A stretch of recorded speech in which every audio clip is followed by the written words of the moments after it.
KTV Originals।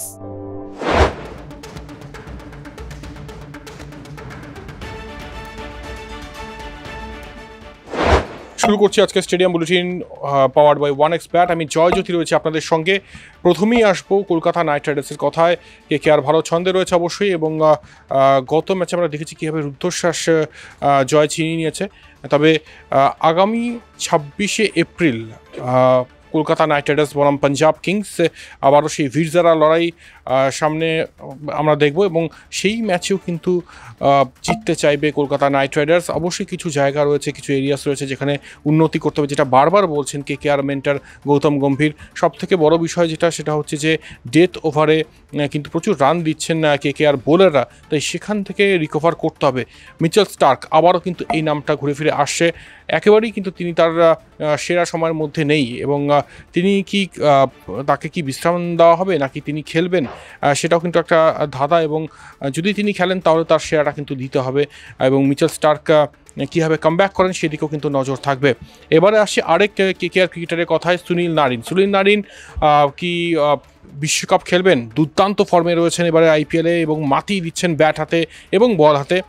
রববেন Powell, যিনি Caribbean captain, তিনি কিন্তু বলেছিলেন যে T20 ওয়ার্ল্ড কাপের স্কোয়াডে তিনি সুনীল নারিনকে দেখতে চান। তবে সুনীল নারিন ইতিমধ্যেই জানিয়ে দিয়েছেন যারা ডিজার্ভিং তাদেরকেই সুযোগ দেওয়া উচিত, এবং তিনি কারো জায়গা আটকাবেন না, এবং আন্তর্জাতিক ক্রিকেটে আবারও প্রত্যাবর্তন করার খুব একটা ইচ্ছে নেই সুনীল নারিনের। তাই তিনি বেস্ট উইশেস জানিয়েছেন ওয়েস্ট ইন্ডিজ দলকে, যারা T20 ওয়ার্ল্ড কাপে রিপ্রেজেন্ট করবে, এবং অবশ্যই তাদের শুভেচ্ছা জানিয়েছেন এই নাইট স্পিনার। অবশ্যই এবারে IPL কিন্তু রীতিমতো জমিয়ে দিয়েছেন ব্যাট হাতে এবং বল হাতে সুনীল নারিন।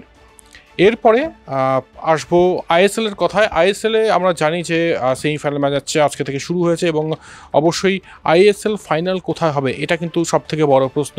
2014 সালে ISL শুরু হয়, এবং তারপর থেকে একবারের জন্য কিন্তু কলকাতায় ISL ফাইনাল হয়নি। তবে এবারে কিন্তু একটা সম্ভাবনা তৈরি হয়েছে, যদি মোহনবাগান ফাইনালে ওঠে তাহলে ISL ফাইনাল এই যুবভারতী ক্রীড়াঙ্গনে কিন্তু আমরা দেখতে পাবো। তাই এটা অবশ্যই বিরাট প্রাপ্তি কলকাতার ফুটবল অনুরাগীদের জন্য। তবে তার আগে একটা কথাই বলার, যে মোহনবাগানকে ফাইনালে উঠতে হবে, এবং অন্য দল যদি উঠে যায় তাহলে তাদের প্রেফারেন্স অনুযায়ী কিন্তু সেই ভেন্যু ডিসাইড হবে।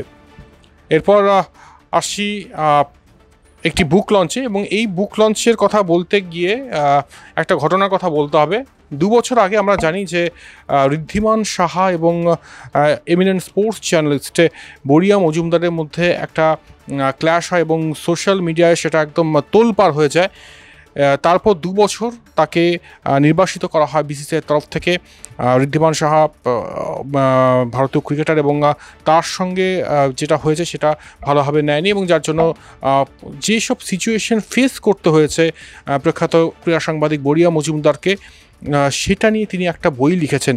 বইটির নাম ব্যান্ড, এবং আজকে সেটার লঞ্চ করলেন বড়িয়া মজুমদার, এবং আরও স্বনামধন্য ব্যক্তিত্বরা সেখানে ছিলেন, এবং তিনি ওপেন চ্যালেঞ্জ দিলেন ঋদ্ধিমান সাহাকে যে সামনাসামনি মুখোমুখি ট্রায়াল হোক। এটার আজ কতদূর যাবে সেটা পরের বিষয়, তবে বড়িয়া মজুমদার তার যে এই 2 বছরের লড়াই, তিনি যেসব কনসিকুয়েন্সেস ফেস করেছেন সেটা কিন্তু তুলে ধরেছেন এই বইয়ের মাধ্যমে। And my request to each of you, kindly get us on a cross-examination.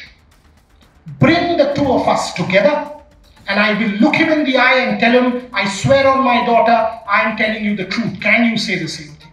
I'm telling you, and I'm willing to take a lie detector test on everything that I've said.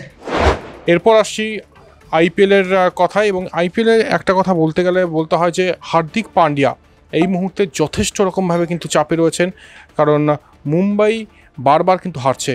5টি match ইতিমধ্যে হেরে গিয়েছে, এবং play অফের যাওয়ার আশা প্রায় ক্ষীণ। তবে এর মধ্যেও হার্দিক পান্ডিয়াকে কিন্তু একটা মেমেন্টো দিয়েছে। কেন মেমেন্টো দিয়েছে? কারণ মুম্বাইয়ের জার্সিতে 100টি ম্যাচ খেলেছেন হার্দিক পান্ডিয়া, এবং তাই তার হাতে মুম্বাই ম্যানেজমেন্টের তরফ থেকে একটা মেমেন্টো তুলে দেওয়া হয়েছে।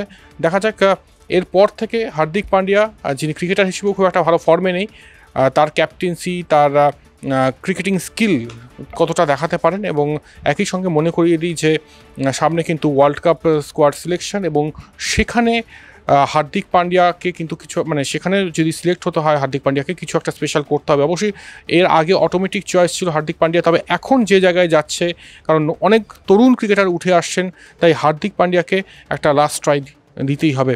শুভেচ্ছা হার্দিক পান্ডিয়ার জন্য। এখানেই শেষ করতে হচ্ছে আজকের stadium bulletin power by OneXBet।